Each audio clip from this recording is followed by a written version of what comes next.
Greetings again, Chumbas. Hello. This time we're going to do an overview of the Techie career skills.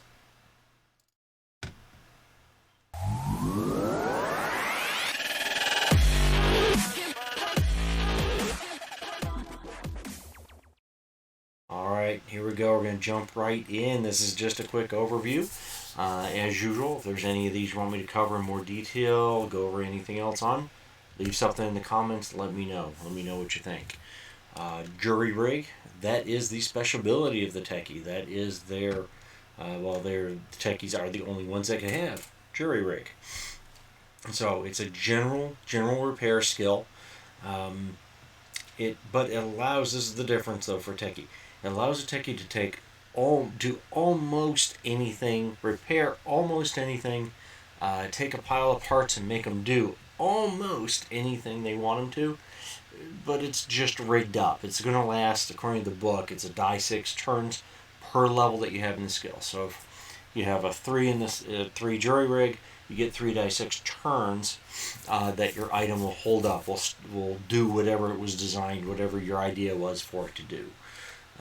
So that's jury rig. Now, once that time is up, it is going to break. It's going to fall apart. It's going to fail.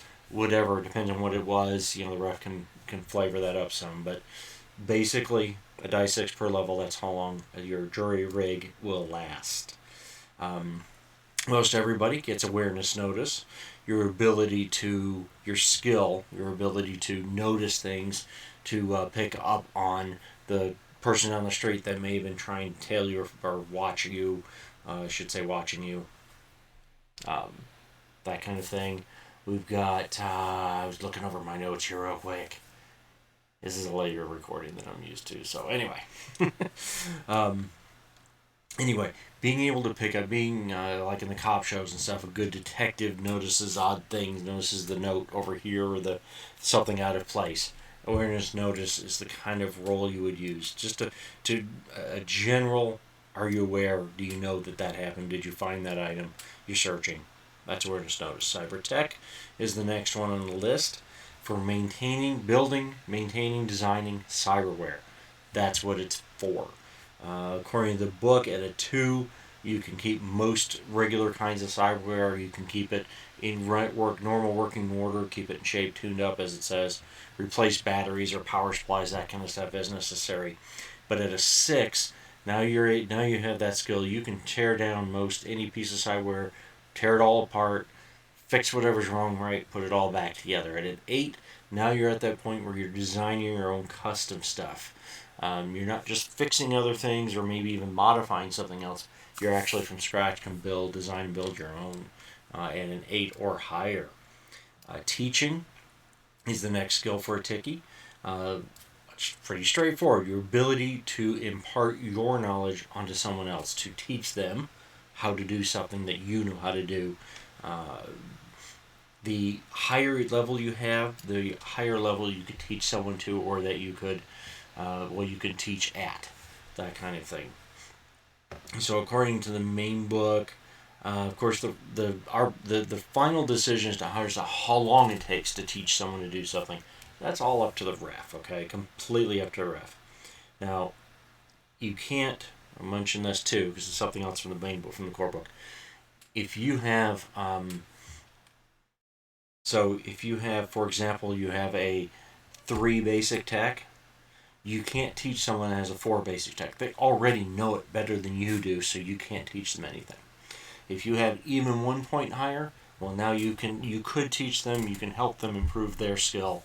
Of course, the more that difference is, the higher your skill is than theirs, the more effective you can be, and of course, the higher your teaching skill affects how effective you are at teaching, at imparting that knowledge to the other person.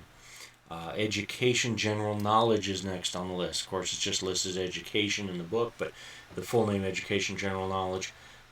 Again, how much schooling have you had? Did you go to college? Did you take some classes? Did you go to a tech school or not? High school? The higher that level is, the higher equivalent to that kind of education that you have. Electronics, again, one of the straightforward ones. Computers, being able to work on personal electronics, handheld stuff. Electronics, even potential electronic security systems. It does say in the book and cameras and stuff, but I don't, as a ref, I say that falls more under electronic security than electronics. Depends on if you're trying to build or rework something, or if you're just trying to hack something. Kind of goes back and forth. I would say if you have electronics, you may have the ability to get into a security system. If you have electronic security, it's not going to be as difficult, though, because you're specialized in that type of equipment. But that's just when I'm running, that's from the core, though. Let me see here. My notes just decided to go bonkers. Bye-bye. Sorry.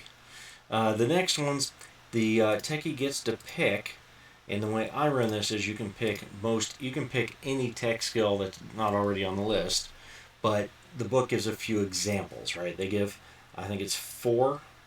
Checking my notes here. Yep. They give you 4 examples: electronic security, as I was just mentioning, the trained specific skill of either installing or detecting bugs and electronic locks and listening devices and cameras and all the other stuff that goes along with electronic security, off locks and so on. Anyway, weaponsmith. Again, depending where in the book you look, it's either weaponsmith or weapons tech. It's the same thing. Doesn't matter what you call it. But that's that one. And the last example they give is gyrotech. Gyrotech refers to helicopters, gyrocopters, that sort of thing, being able to repair and work on those things. So that's one you can pick. But again, I've always read that as any tech skill. It literally says any 3 other tech skills, and then it gives some examples. So whatever else is in there, if somebody wants to be a fixed wing technician, that's fine, or whatever. They can pick some expert skill. So there you go. Quick overview of the career skills for techie. As usual, do all the stuff YouTube likes you to do. Leave me a comment, give me a thumbs up, a thumbs down, whatever you're thinking, whatever feels right. Subscribe to the channel. That helps me out a lot. Gets not only so you get notified, well, if YouTube decides to, you get notified if you hit the bell too, on new videos coming out. But of course, the more subscribers I have, the more interaction I get, the more other people get to see the videos and maybe help them with their game and get the increase and help their knowledge a little bit. And again, if you have any comments, leave them below. I appreciate them very much, every one of them. Thank you for watching. See you in the next video.